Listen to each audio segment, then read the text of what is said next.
camarades de l'Outaouais reprennent leur autobus. Alors, pour ceux et celles qui viennent de l'Outaouais, il y a un autobus là-bas qui vous attend.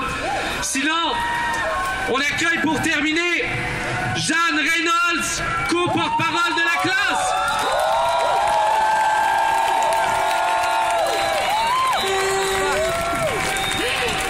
Bonjour camarades. Premièrement, je suis contente de voir aujourd'hui dans la rue des groupes communautaires, des groupes sociaux, des groupes féministes, syndicaux, côtoyer des citoyens et citoyennes, des étudiants et des étudiantes. C'est ça, le front uni contre le gouvernement.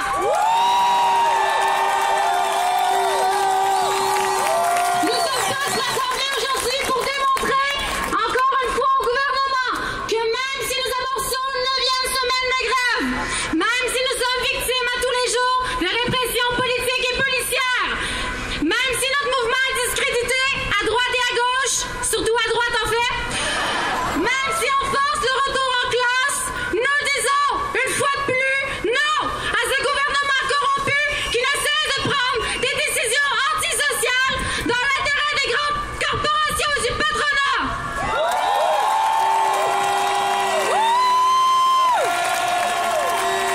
Ça fait 2 mois que nous luttons pour quelque chose qu'on appelle comme une justice sociale, quelque chose de vrai.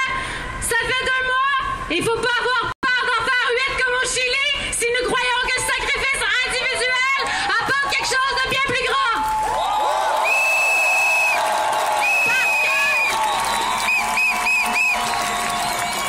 Parce que le temps, c'est l'instrument de nos oppresseurs et oppresseuses pour nous faire peur. Mais nous, on ne parle pas le langage des finances. Vous savez, l'argent qu'on perd à chaque fois que nous reconduisons la grève, chaque fois que nous mettons en péril notre session ou notre emploi l'été, nous parlons le langage des principes et de la collectivité. Un langage de cohésion et de solidarité sociale. La recherche du profit individuel. Le mouvement soi-disant socialement responsable a sans doute compris cette année qu'il n'y a aucune capacité de mobiliser des individus sur la base de l'inaction. Accepter la fatalité des choses, c'est s'avouer déjà perdant, et c'est parce que le nous est à la base de la lutte qu'elle sera victorieuse.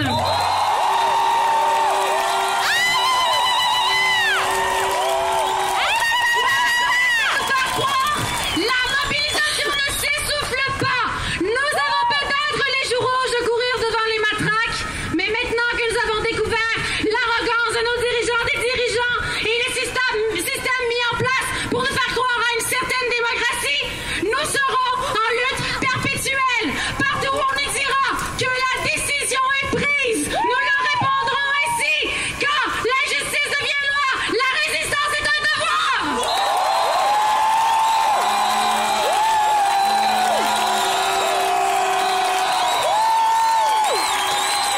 Cette semaine, le directeur général de mon cégep, le cégep de Valleyfield, a décrété un retour en classe, et ça malgré le mandat de grève voté démocratiquement en Assemblée générale. Le directeur du cégep, M. Laperrière, a dit vouloir inspirer les autres administrations par sa lamentable décision et donner l'exemple. Qui a donné l'exemple? Est-ce que c'est donner l'exemple que d'encourager la confrontation? Madame Beauchamp, vous nous demandez de condamner des graffitis et des portes défoncées, mais vous encouragez des étudiants et étudiantes à défoncer des lignes de piquetage? C'est quoi ça sinon l'appel à la violence? Vous n'avez plus à nous faire la leçon de démocratie ni de civisme.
Les jeunes secondaires sont aussi là aujourd'hui dans la rue. Et ils ont pris l'initiative d'organiser une manifestation demain, encore une fois, à 13h au parc du Mont-Royal.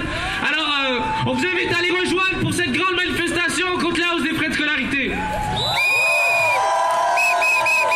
Et on vous invite à poursuivre les actions, à poursuivre la grève, à participer aux manifestations qui vont suivre, parce que le printemps québécois, ce n'est pas seulement le nom d'une saison, c'est le nom d'une nouvelle époque.